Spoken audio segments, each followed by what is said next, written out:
Hare Hare, Hare Rama, Hare Rama, Rama Rama,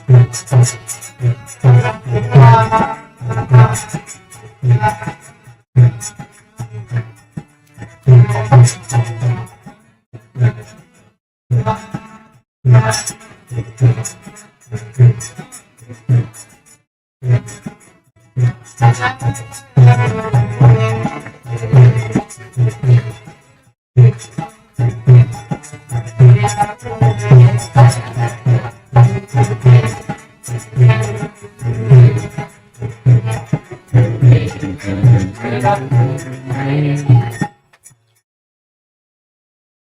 Srila Prabhupada ki Nama Om Vishnupadaya Krishna Prastaya Bhutale Srimate Bhaktivedanta Swamin Iti Namine Namaste Saraswati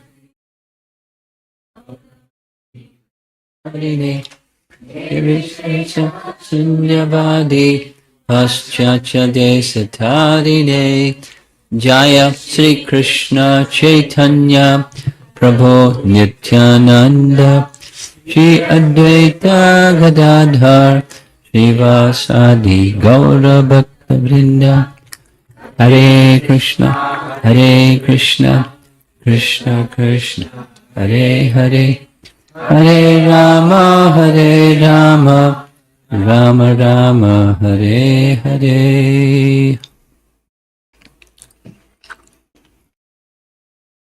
Part 2. Aghasura. Killing of the demon Aghasura. Imagine calling your son Agha. It's like in Ramayana, one of the relatives of Ravana is Kara. Imagine calling your son Kara or Agha. But that's his name.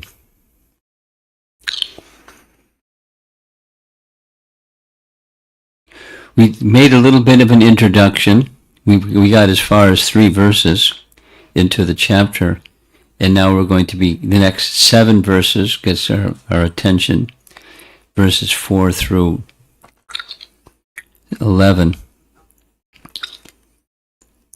Once again, we'll responsively chant this nice verse. This from Rupa Goswami's Stavamala, a collection of prayers to Krishna.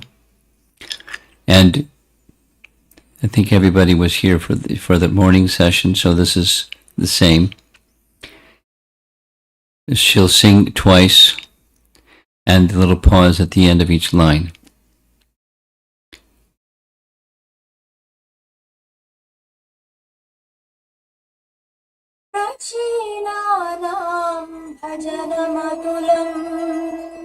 दुष्करं शृण्वतो may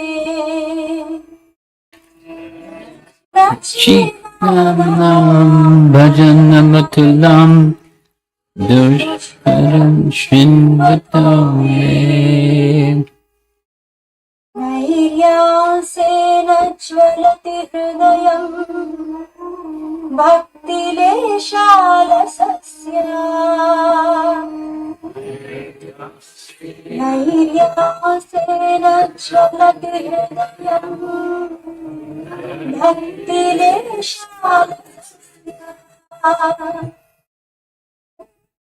विश्वद्रीचेम् अगहर तवाकन्यकारुण्यवीची विश्वद्रीचेम् अगहर तवाकन्यकारुण्यवीची आशाबिन्दुक्षितमिदम् उपेत्यन्तरे हन्तचैत्यम् आशाबिन्दुक्षितमिदम् उपेत्यन्तरे हन्तचैत्यम्. So first humility, then mercy. I am very weak and lazy to do even the smallest devotional service.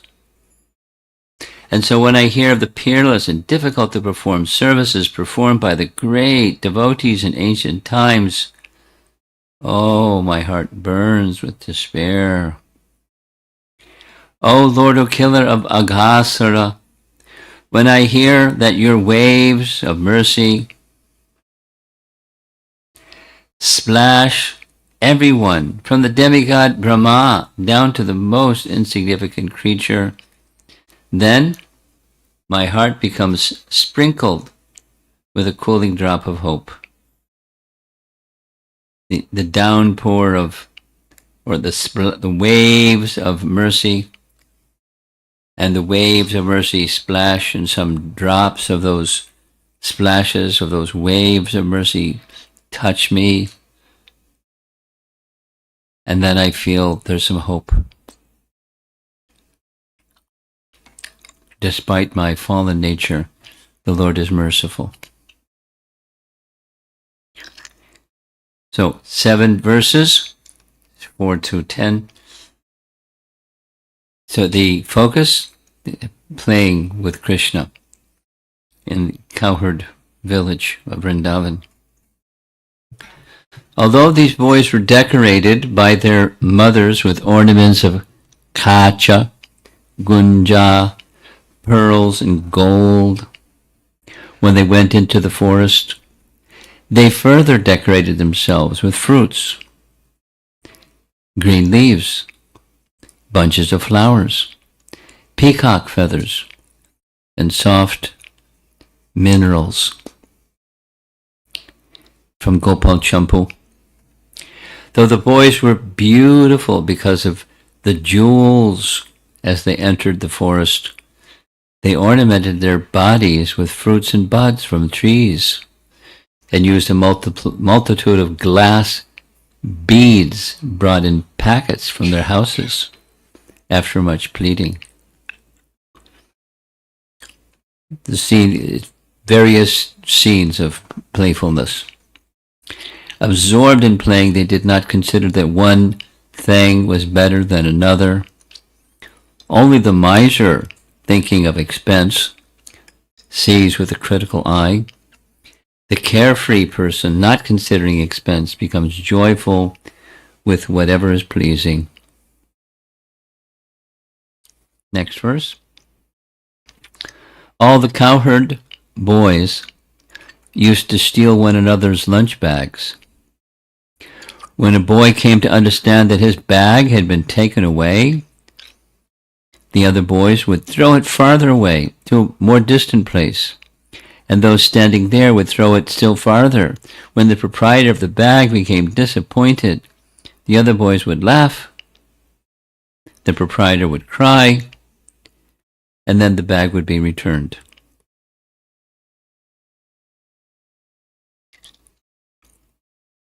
Gopal Champu. They stole each other's sticks, flutes, and lunches. Considering it their own, they would throw the item far away. They would then bring the item back and offer it. They all engaged in suitable actions by the quick movements of Krishna's brow at every second, and knew nothing else. Here's a painting of Madhu Mangal having his lunch bag stolen. Sometimes Krishna would go to a somewhat distant place to see the beauty of the forest. Then all the other boys would run to accompany him, each one saying, "I shall be the first to run and touch Krishna. I shall touch Krishna first." In this way, they enjoyed life by repeatedly touching Krishna. Now, most of you will already know the cowherd boys were Vaishyas, but one amongst them was a Brahmana. And that Brahmana boy is pictured here, one with a shaved head, Madhu Mangal. Madhu Mangal was brought to Vrindavan along with his mother Purnamasi. Purnamasi in Vraja Leela is the personification of Yogamaya. And in the writings of the Goswamis, she plays a very important role. I mean, Yogamaya plays a very important role, but she orchestrates everything. And whatever she says, that's it. If there's some question, they go to Purnamasi. Should we do this? Should we do that? And whatever Purnamasi says, they would accept, because she's a very elderly, socially speaking, a very elderly lady and a Brahmani. And so she was like the master of whatever they would do and not do. If she disapproved something, they just would stop. If she wanted something, they would do.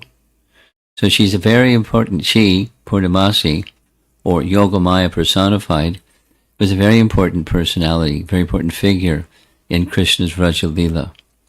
And Madhu Mangal was her son. So he befriended Krishna, and they did many, many, many pastimes together. This is just a depiction of one of those pastimes.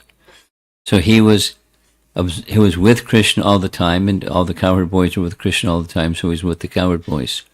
But he, is depicted a distinguished the way that he would dress.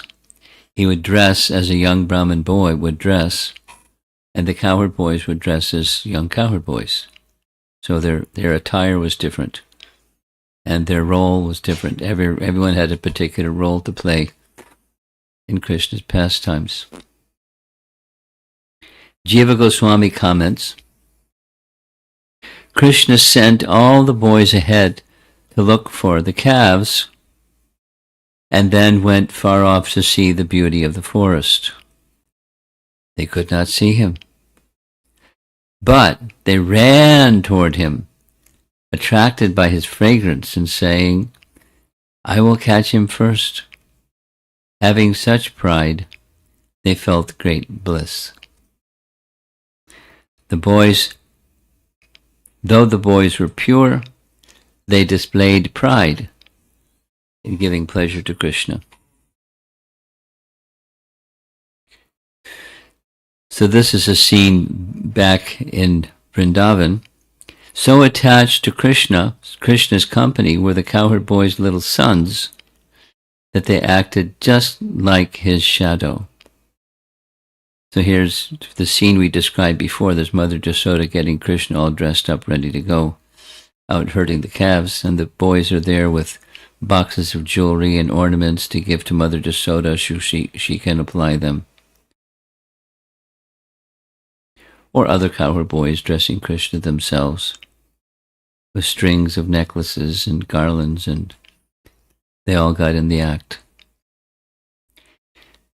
A similar passage from Brihat Bhagavatamrita. If, even for a moment, they couldn't see him, if he sometimes went away on a whim, they were filled with distress, and when he returned, they would rejoice and rush to touch him. So in this painting, they're playing a game. It's blind man's bluff, at least that's what we call it in the West. So they covered Krishna's eyes, one of the boys, and then the boys would run and hide. You see one boy up in a tree, and some would go here and some would go there, and then Krishna's blindfold would be removed, and he was supposed to find them. One of their games. Then a whole series of verses starting from text 7 to 11. All the boys would be differently engaged. Some boys blew their flutes. Others blew bugles made of horn. Some imitated, the buzzing of the bumblebees. And others imitated the voice of the cuckoo. Some boys imitated flying birds by running after the bird's shadow on the ground. Some imitated the beautiful movements and attractive posture of the swans. Some sat down with the ducks, sitting silently. And others imitated the dancing of the peacocks. So this painting illustrates some of these. There's one boy sitting in a posture like he's a frog ready to jump. Or the peacock that's stretching his tail. Or another boy that's like a bird ready to take flight. In this way, they would be absorbed in their village scenery and imitating all the personalities around them. Some boys attracted young monkeys in the trees. Some jumped into the trees, imitating the monkeys. Some made faces, as the monkeys were accustomed to do, and others jumped from one branch to another.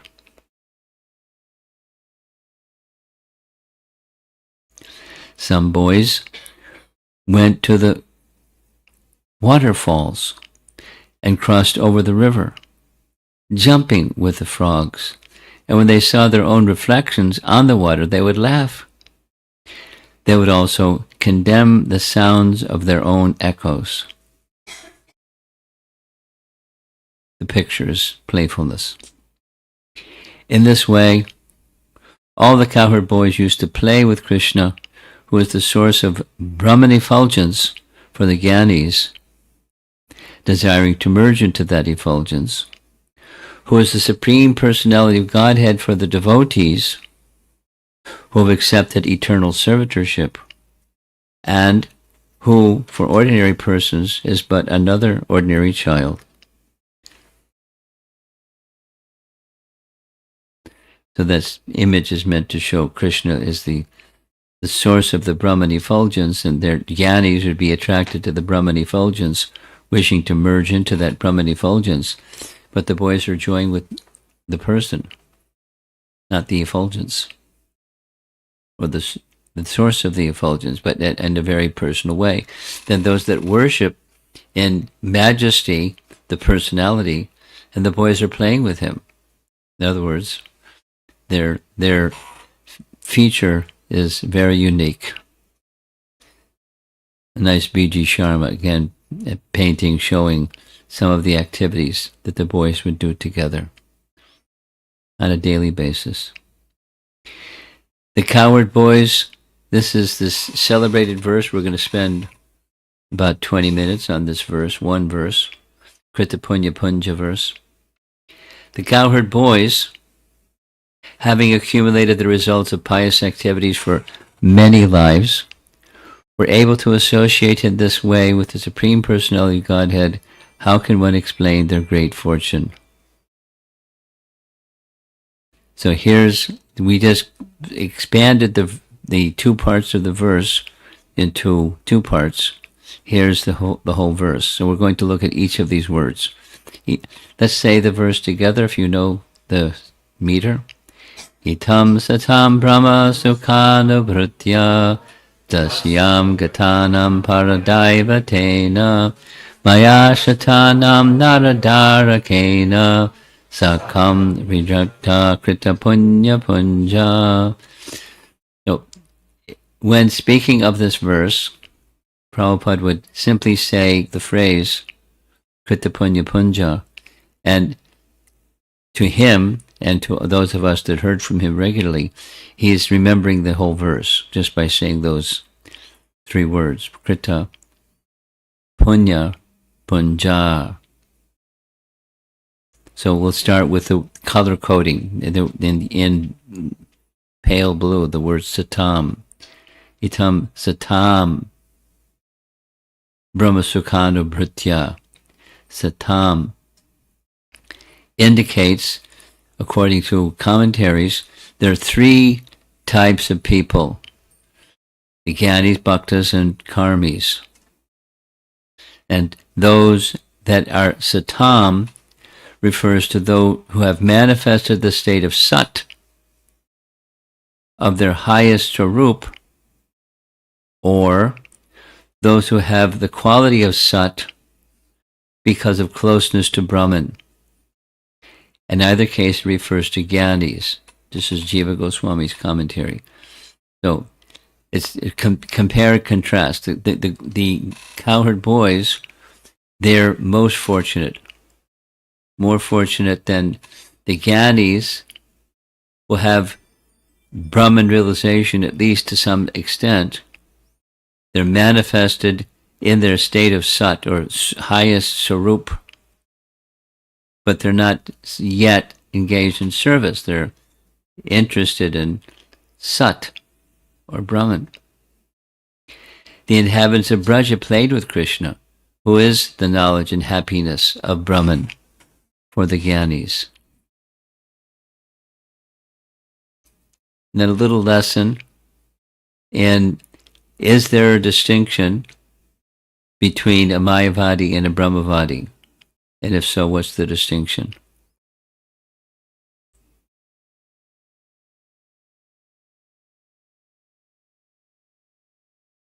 Do you know the distinction? You've heard this before? You've heard the term Mayavadi. We've all heard the term Mayavadi. So here's the distinction.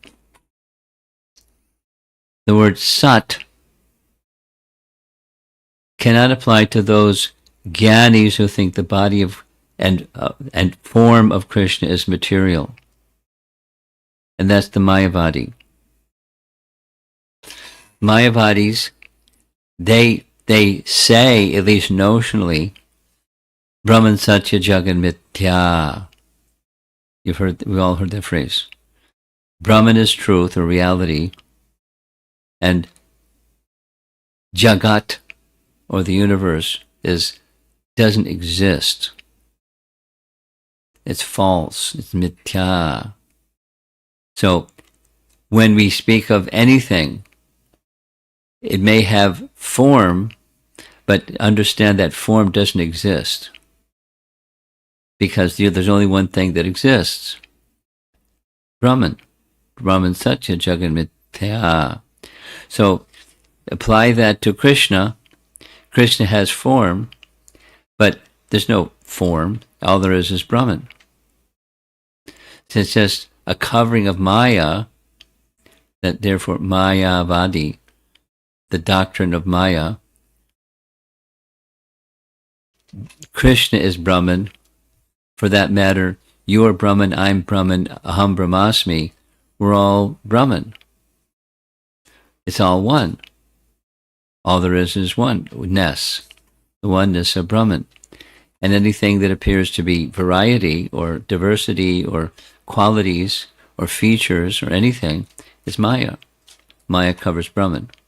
That's a Mayavadi. Clear? Clear. A Brahmavadi, those are Gyanis, that they have the realization of the Brahman effulgence. They have realization of Krishna as Brahman, but they can't play with him. But they don't describe the form of Krishna as false or Maya. Their emphasis is on that feature of the absolute truth which they have an attraction for and which they want to become absorbed in. So they're not offenders, as the Mayavadis are offenders.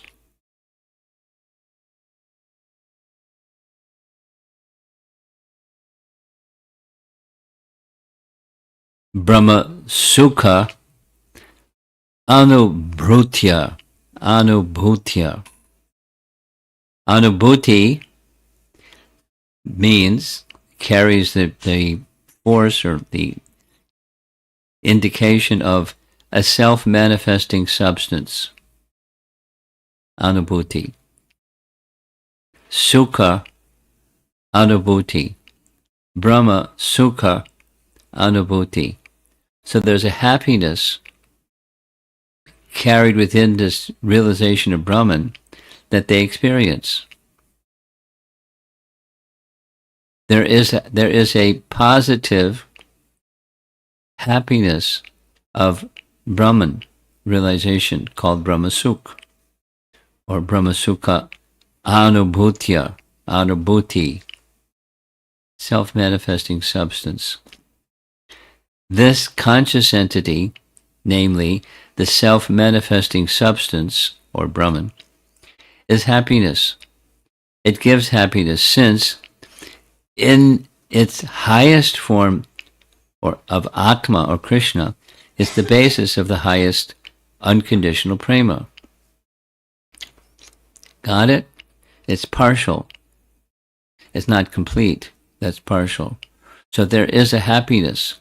There is a spiritual happiness, a Brahma Sukha, a spiritual happiness that some may experience by identifying themselves as of the Brahma Sukha nature.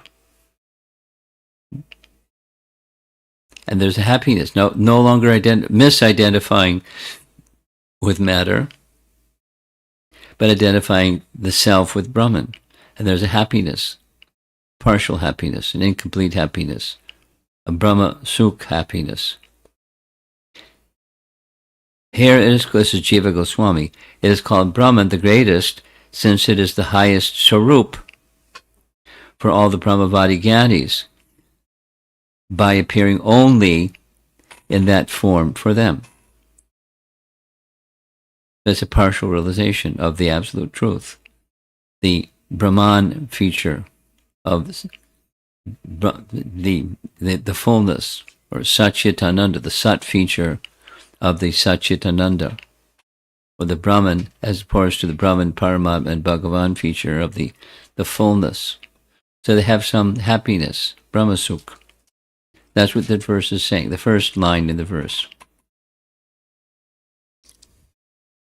He was easily realized, or Brahma Sukhanu Bhrutya, as Atma Tattva, or Brahman, by the liberated, who exist in a state of mere existence, Satam. They consider that this is the highest goal.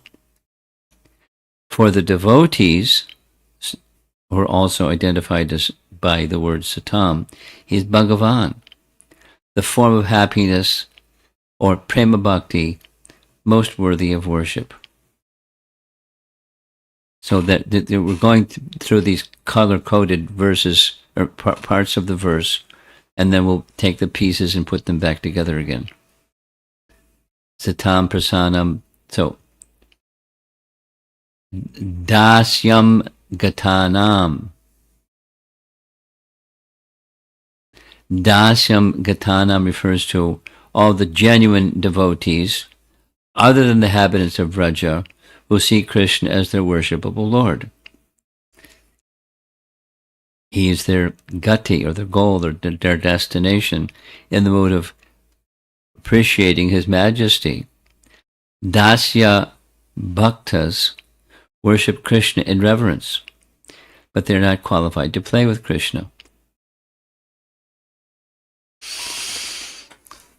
For devotees with Dasya Bhakti, he appears the most worshipable deity, full of all powers, so the Aishvarya feature.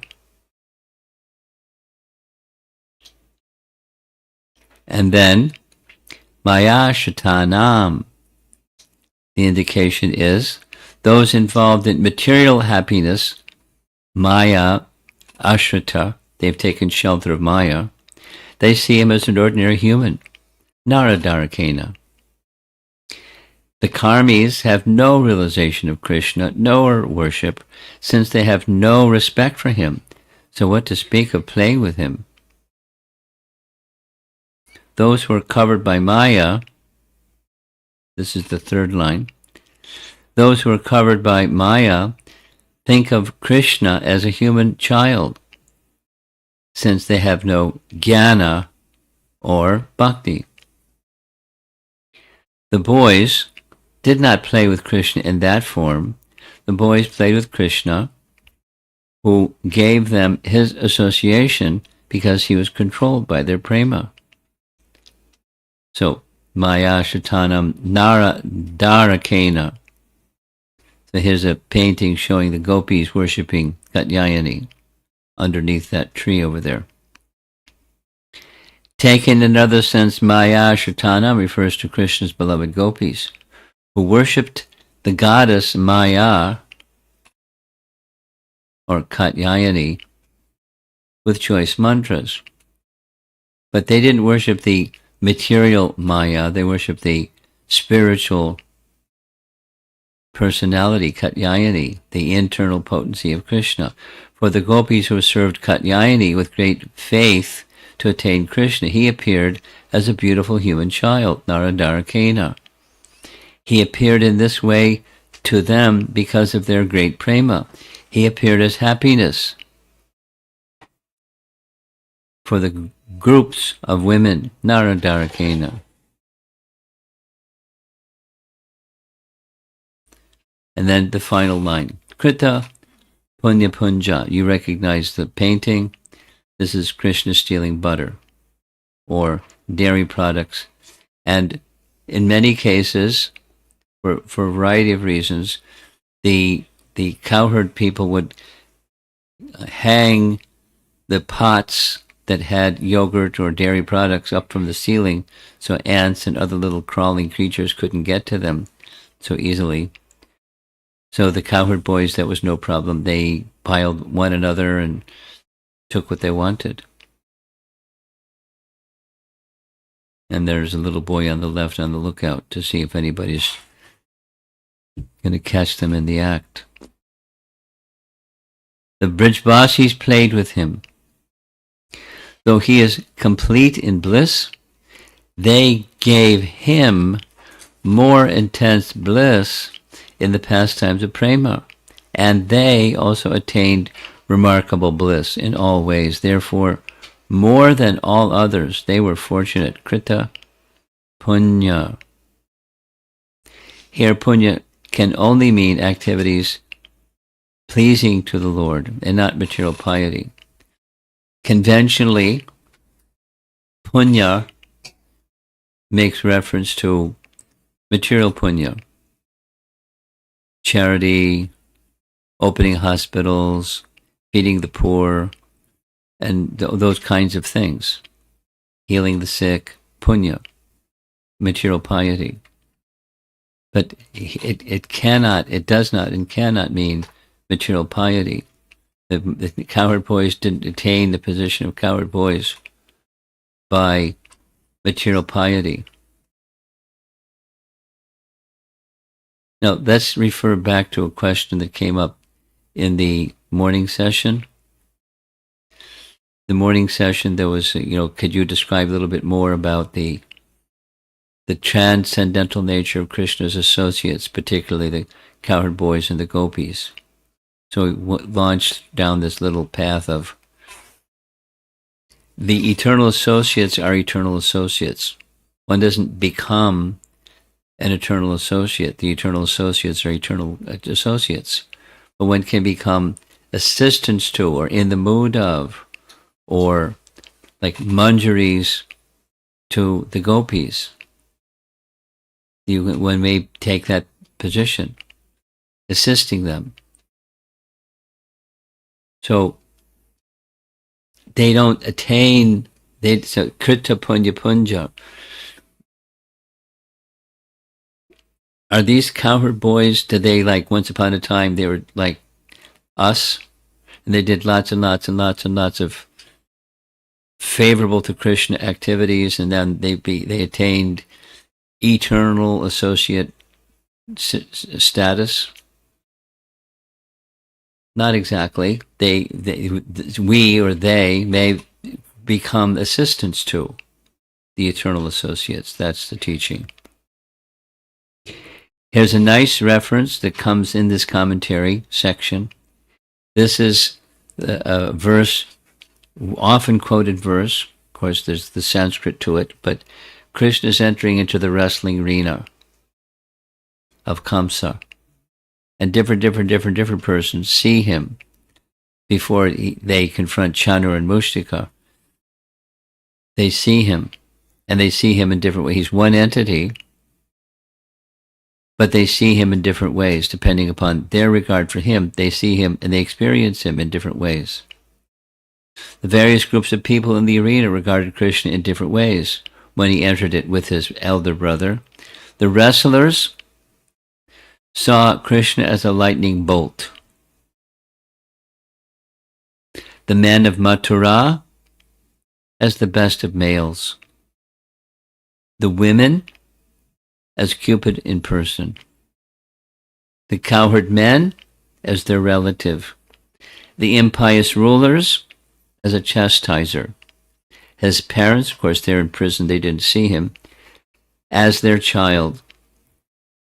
The king of the Bhojas, Kamsa, as death. The unintelligent as the Supreme Lord's universal form. The yogis as the absolute truth.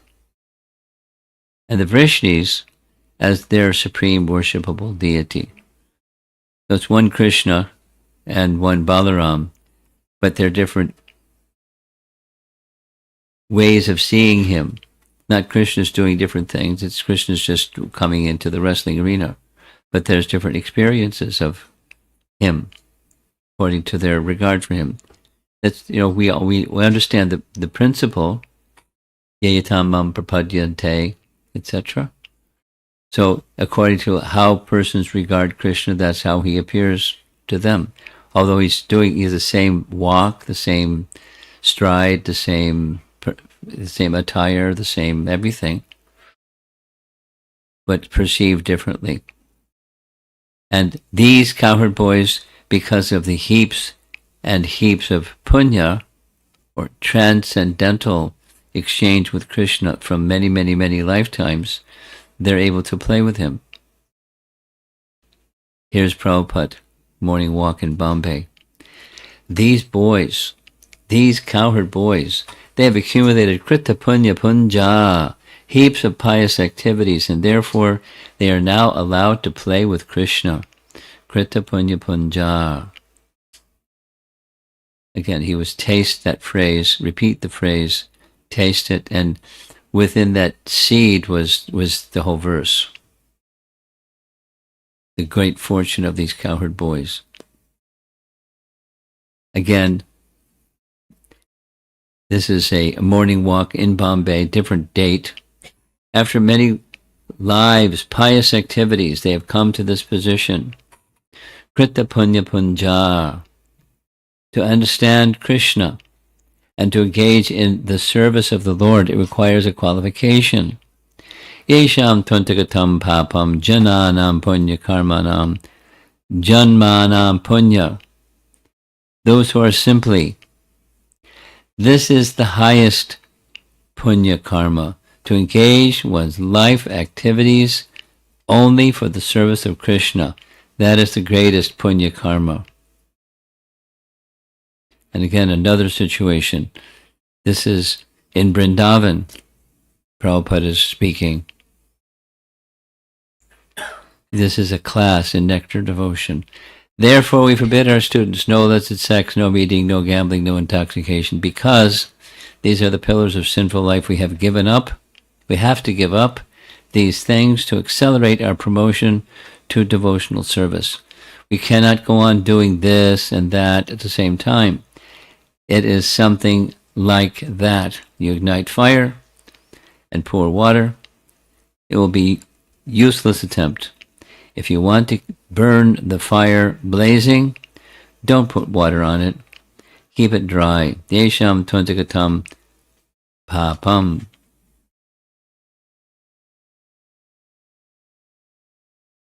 Jiva Goswami, commenting on this verse, they had accepted heaps of piety.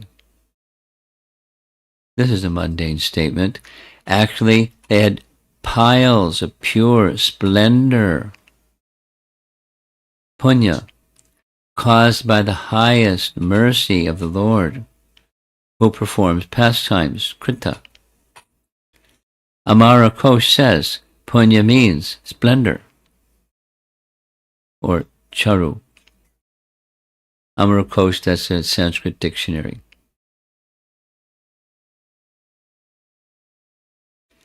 Their preeti as friends, with no restriction of reverence, expands at every moment because of its lack of restriction and its special nature with fullness. Krishna's heart responds to that, and accordingly, his friends realize the exceptional sweetness of his form qualities and astonishing pastimes.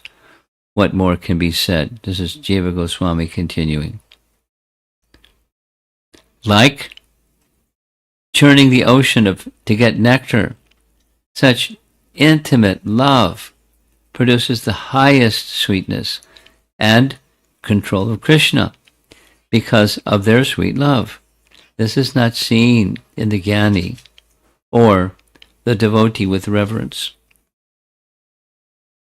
So we went through each of the phrases of the 4 lines. Here Jiva Goswami is not going through the Sanskrit, but summarizing in his commentary.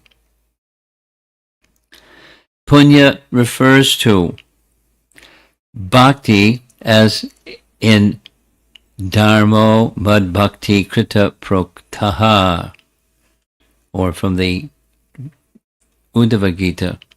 Dharma is performing bhakti to me. The boys must have performed lots of hearing, etc. as sadhana. It could also mean they did piles of meditation on the Lord in such a yuga. They had accomplished, or krita, piles of anurag, or punya. Sanatana Goswami's commentary. So Krishna is at the center, naturally so. The cowherd boys, with different relationships with Krishna, they're fascinated not just by his flute playing, but by him and whatever he does. And they have that affinity because of, who can say how much pious activities or how much devotional service, piles of meditation in Satya Yuga, and so forth. The gopis, this is Sanatana Goswami, the gopis' rati was not fulfilled during the day because of separation, and even at night was not fulfilled with comfort compared to these boys easily associating with Krishna all day long. So they're in the spotlight. They're getting a lot of appreciation and attention. And after all, they're with Krishna all day long, or at least the daytime hours, from early morning till the nightfall. They're with Krishna every day, or at least for a number of years. So they're most fortunate, playing with Krishna every day. Here's a verse from Canto 6, Bhagavatam. Maharaj Parikshit to Shukadev Goswami. Oh, great sage! Greater are Jivan Mukta, and greater than those who attain liberation is the devotee of Narayana. Such a devotee who is in Shanta or other rasas is very rare, even among 10 million people. And Jiva Goswami makes reference to this in Priti Sandarbha, more rare than the most rare of the cowherd boys. More rare than the most rare of the cowherd boys. Because of their priti, their loving and affection. Among types of friends, this type of friendship does not exist. They are greater than all others. Just see. Swinging on swings and everything all day long. Therefore, the good fortune of these friends who play directly with Krishna is because of special friendship with intimacy. Pranaya. Again, this is Jiva Goswami's Priti Sandarbha. So it's not only the gopis have this special priti, they have, but the cowherd boys have also. Mother Jasoda and Nanda Maharaj, the Vatsalya Rasa has its priti, or love, but the cowherd boys have abundance of intimacy in friendship with Krishna.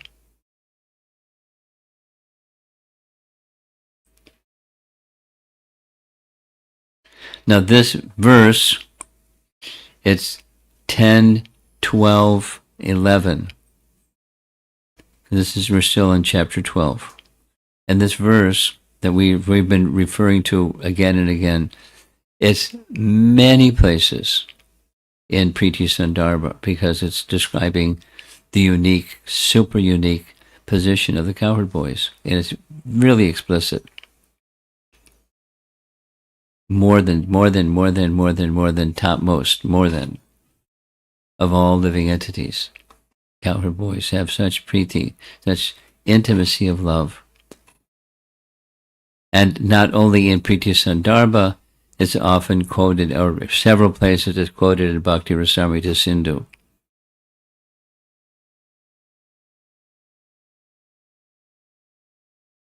Tasmat tenapi upayena mana Krishne niveshayet. Bhakti Rasamrita Sindhu makes reference. Somehow or other, whether one thinks of Krishna as an ordinary human child, the source of Brahman effulgence, as the original Paramama, or the Supreme Personality of Godhead, which should concentrate one's full attention upon the lotus feet of Krishna. So that's the principle of bhakti, taught, of course, in Srimad Bhagavatam and in Bhakti Rasamrita Sindhu. Then there's this very special affection of the residents of Vrindavan, and amongst the residents of Vrindavan, very special affection of the cowherd boys. You know the verse, Ishvara Sadyo Hridya Avrujyatetra Kritibi Shushrushavi Takshanat. Diverting even a little of one's attention toward Krishna and activities in Krishna consciousness immediately enables one to achieve the highest perfection of life. Now, Prabhupada is making reference to this verse, Canto 10, Chapter 12, Text 11, in his 112 Bhagavatam purport.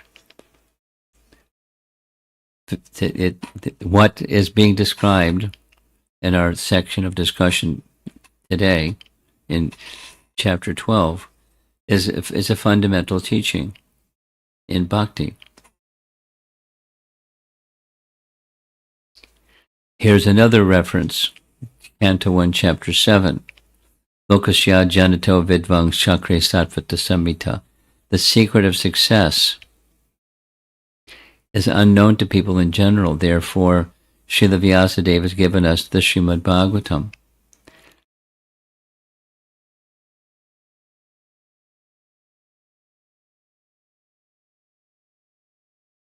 That's Prabhupada's purport to 1:12:11. Again, if one adheres to these two books, Bhagavad Gita and Srimad Bhagavatam, one is sure to obtain association of Krishna in the next life.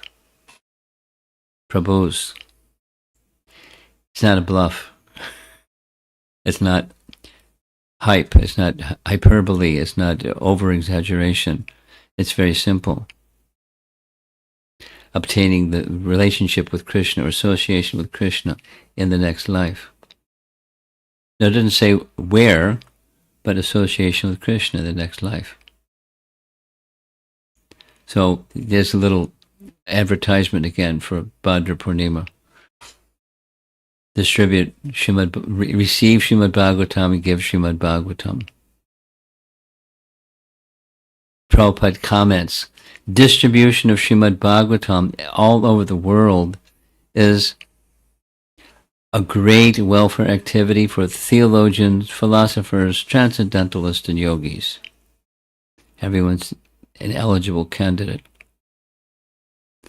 We're just going to cover one more verse and then close up for discussion. So here is a color-coded verse again. Pada pa. Pada means feet. Pada pa. So that's plants or trees that drink through their feet.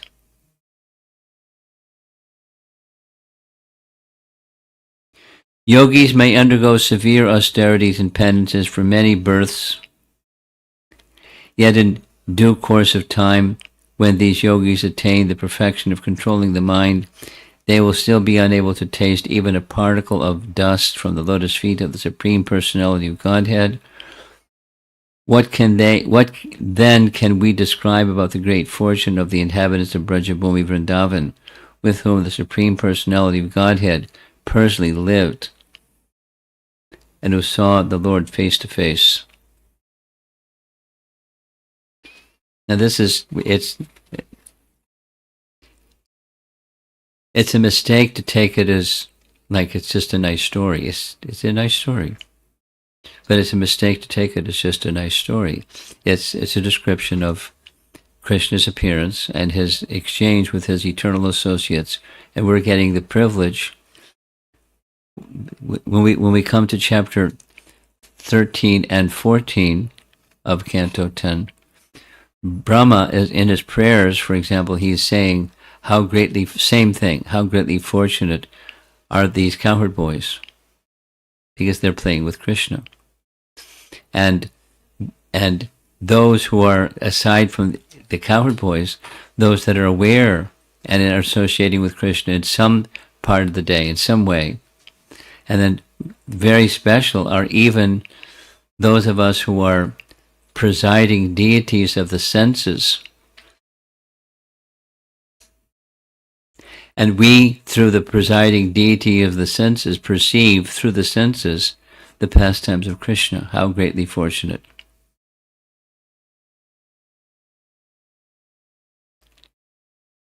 And what did we do to get the same opportunity? Just directly with our oral reception thing on the side of our head, hearing these pastimes. And if heard properly, one is invited into those pastimes, the mood of those pastimes. What good fortune! Who can say? And what What piety can we say? We come with heaps and heaps and heaps of piety. Sorry, that wasn't our qualification. Maybe some individuals, many lifetimes prior to this lifetime, and diligently being engaged in devotional service. There may be some individuals, but in many, there's no material qualification, no prerequisite. It's just by hearing it creates the good fortune. It's a fact.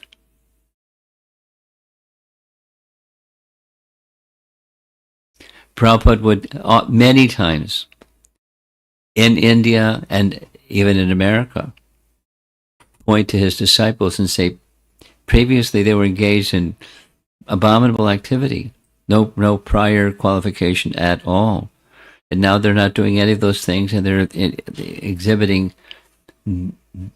ideal life. Of course, that was a nice statement, and some persons did, and some persons didn't.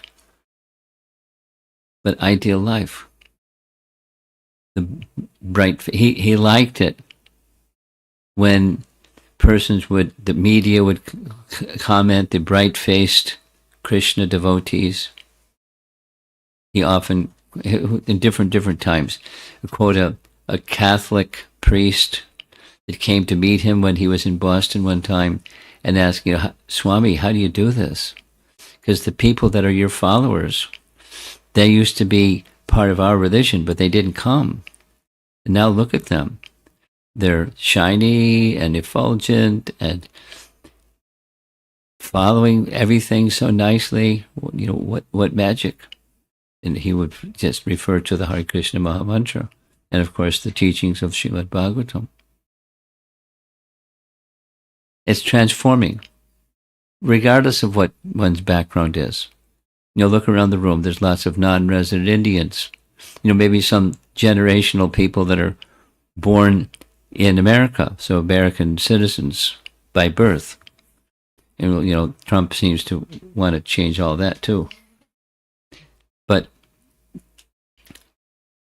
so there's some background for all of you, some piety background for all of you or most of you, just from your birth.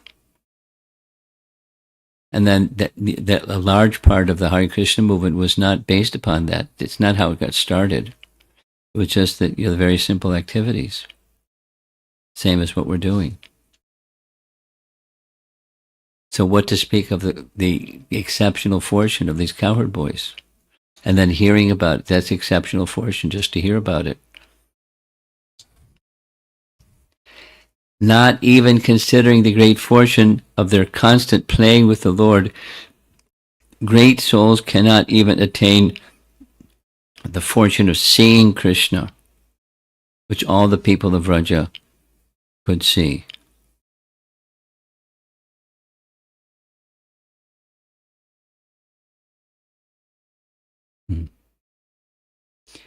Yogis cannot even see a grain of dust from his feet. This means that they cannot establish any sort of relationship with him.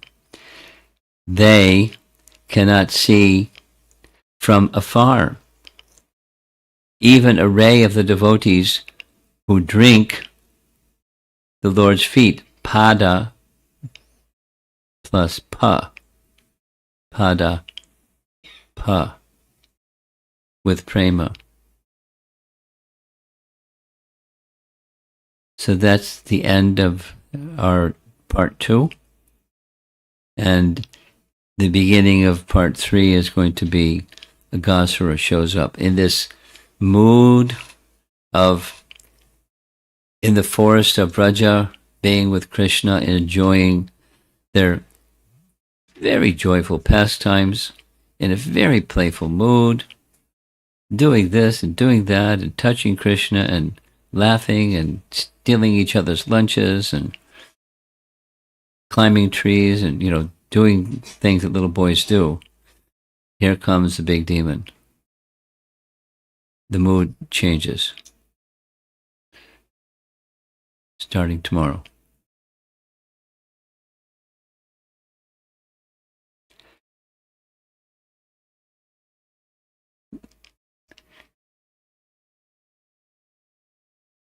If somebody wants, I don't know how to do this right properly. If somebody that's here today wants to volunteer, you don't have to raise your hand, but if I can call on you tomorrow, anybody that wants to memorize, to recite it, that's going to be tomorrow evening, right? So if there's anybody here that wants to learn the verse, or a few somebody's, okay. And recite it, but even sing it. It's like, it's very, very sweet and melodious. So we have one volunteer already. Somebody else, can you, I don't have to have you raise your hand, but I'll ask for volunteers, because and then we'll go through the meaning of the verse again. It's an exclamation of how fortunate are the cowherd boys. Who can say how fortunate are these cowherd boys?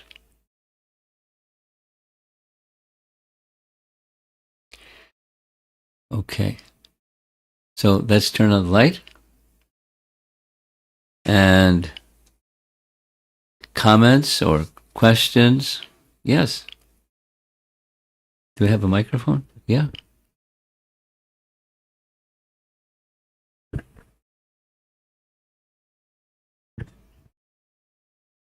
There's somebody up here.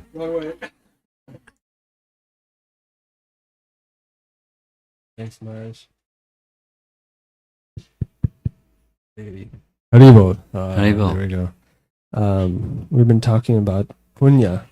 Generally, we think of punya as like material. Yes, material piety. Yeah, but it's been established that that's not what we're talking about. Correct. However, in the different ways, the acharyas that you were quoting, it seems to be like a mix of some kind of pious credit that the cowherd boys got, yet their eternal residence. Well, let's do this. Along with the eternal residence, there are those that are joining Krishna's association. Okay, that makes sense.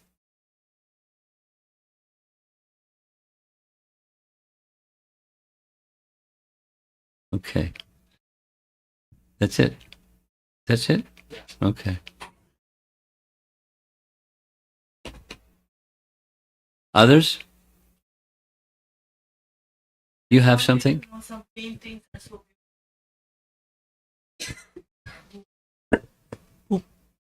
The paintings. The paintings are beautiful, Yeah, yes. yeah. So, is there somebody you know? Yeah, somebody I know.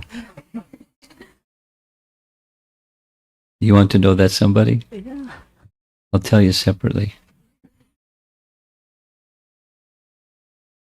Now, this particular presentation, somebody 90% did, or maybe more than 90%. They have some friends, and their friends help them, but they gather, and some of them, largely, I do myself. Because I like artwork. Picture speaks 1,000 words, and so many other things.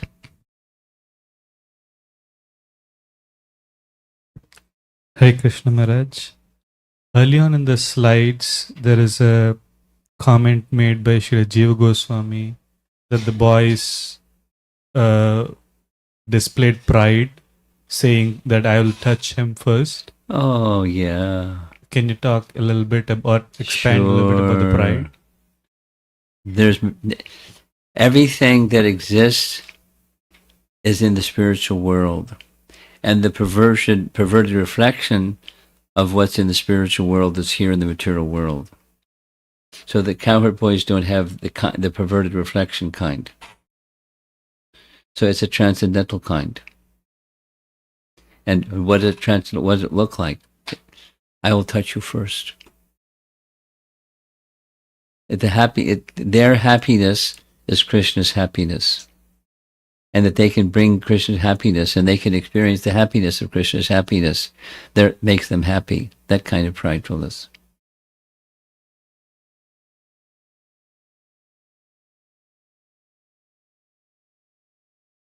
It's otherworldly. It's not worldly.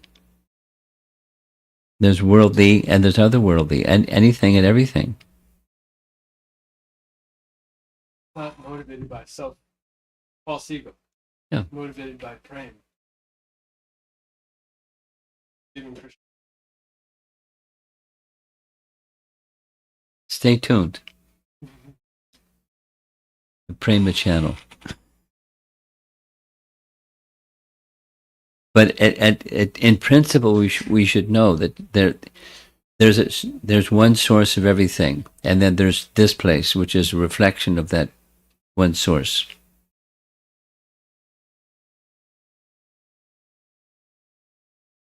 Somebody else.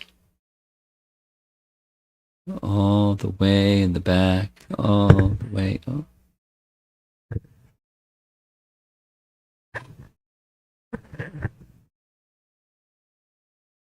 Hare Krishna Guru Maharaj. In the Krita Punya Punja verse,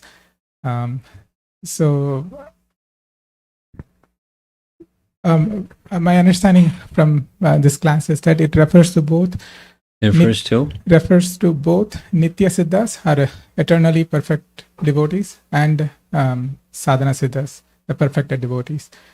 Right? That was his question. Yes, Maharaj.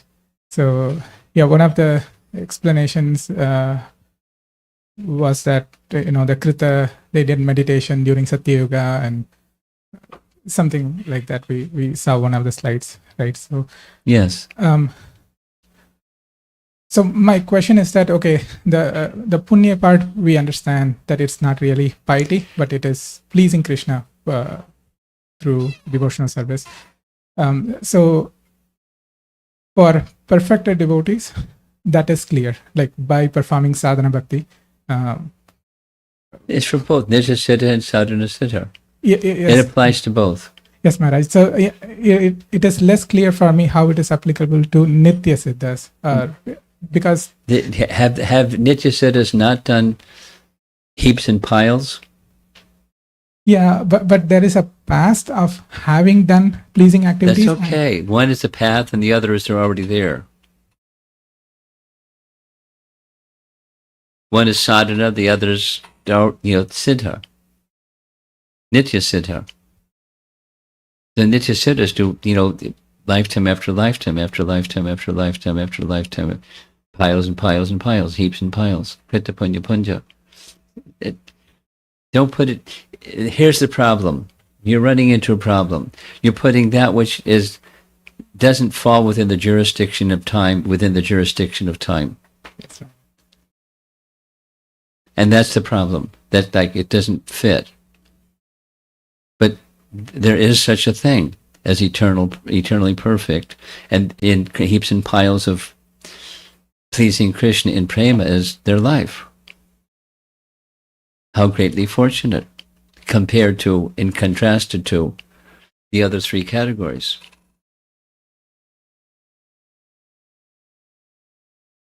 Thank you, Maharaj. Yeah. Okay. Hare Krishna Guru Maharaj. I saw one slide about pranaya, the intimacy of the cowherd boys with Krishna. Is there any reference or insights? Cowherd boys also felt that feeling of separation when Krishna. Any reference to do what? It got crickling. The When sound. Krishna left to Madhura, is there any similar feelings of separation? What's he saying? Do you understand what he's saying?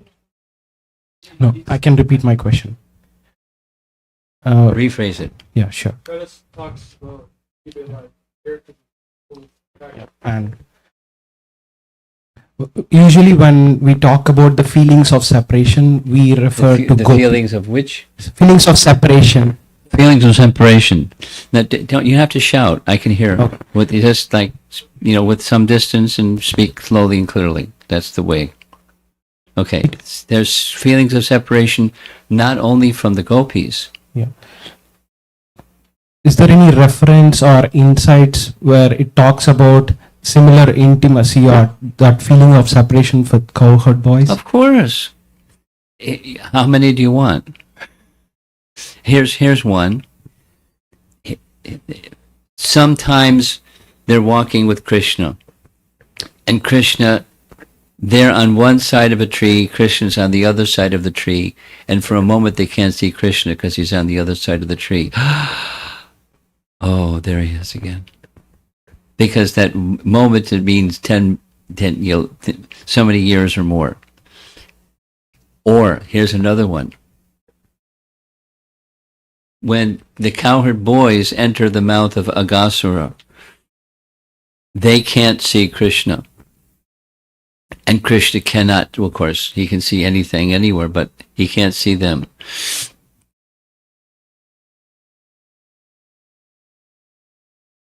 And he knows what their feeling is. We can't, he's our life and soul. We can't see him. So the feelings of separation are there for them. Or when he, etc.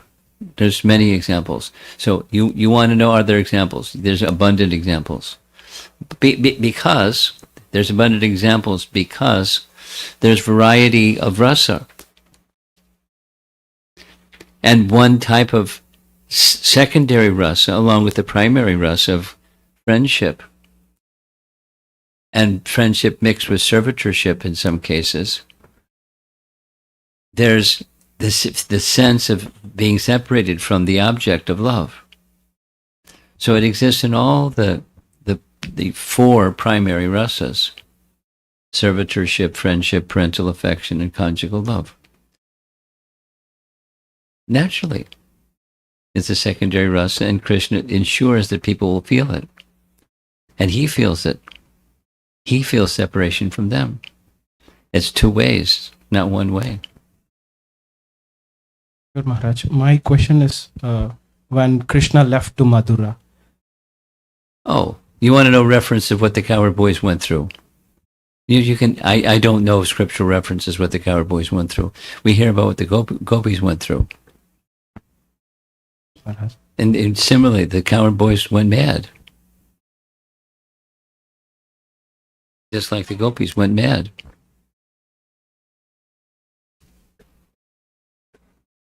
Okay, Maharaj. Hare Krishna Guru Maharaj, I just want to add to what he had asked. About what? I just want to add a little bit, if you can kindly permit me, Guru Maharaj. You got the microphone. Go for it. Thank you so much. I think he's asking the question like, where can I get these references from? But recently I've been reading Bhakti Rasamrita Sindhu. In the Preeti section, in the Sakhya Rasa section, it is clearly mentioned the separation, the different kinds of separation of cowherd boys when Krishna left Madura. So many categories are there, subcategories are there. So I just want to mention that so that Prabhu can read from Bhakti Rasamrita Sindhu. Thank you so much, Guru So Maharaj. why don't you give him the reference so he can look it up himself? Yes, Prabhuji. Yes, Maharaj. Thank you so much for opportunity. I see you.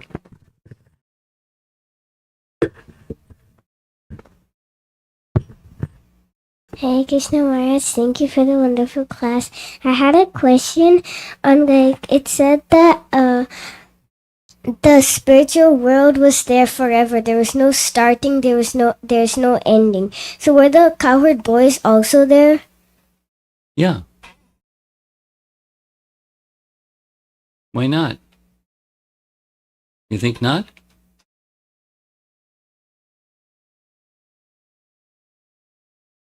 We discussed in the morning session, sometimes manifest, sometimes not manifest. Remember that discussion? Prakat, aprakat. So, eternally they exist, and sometimes in the manifest and sometimes not manifest state. But they eternally exist. Does that answer your question? Okay.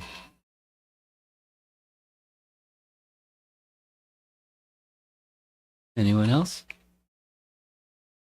Yes?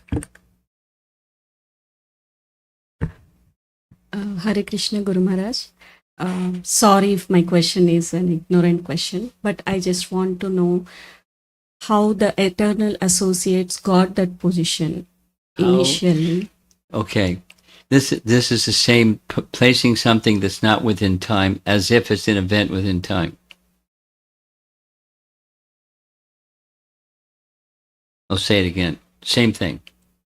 Once upon a time, there was Coward Boy X, and he wasn't in the spiritual world. But he somehow became an eternal associate. So how did he become an eternal associate? As if it's an event in time. It's not an event in time. They're eternal associates. Let me ask you, when did Mother Jasoda become Mother Jasoda? Yes, Mara, I have the You got the idea. same question. They're eternal. And sometimes manifesting, particularly the youthfulness of Krishna's Moma Lila, his earthly pastimes.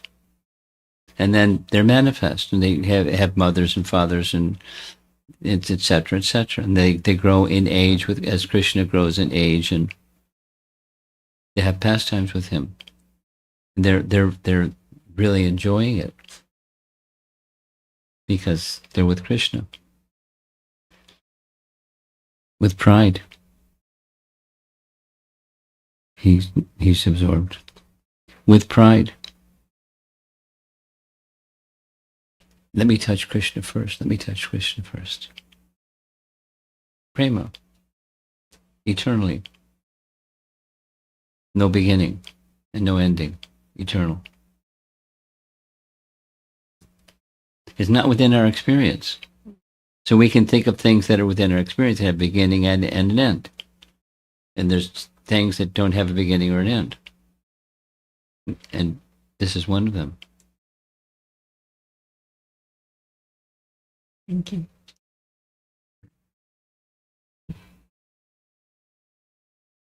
Okay. Yes. I was hoping you would raise your hand. Hare Krishna Maharaj. So when you were explaining about transcendental pride, I had a thought in my mind that devotees are eager to give pleasure to Krishna, but we're also very enthusiastic to receive from Krishna.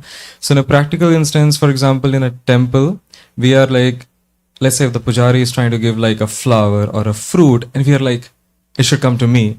Is that a subtle greed, or is that greed? It's a mix. It's a mix.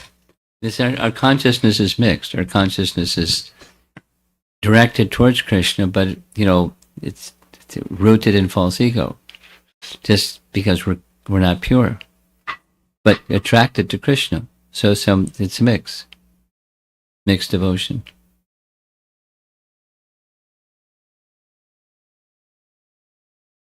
Srila Prabhupada ki jai.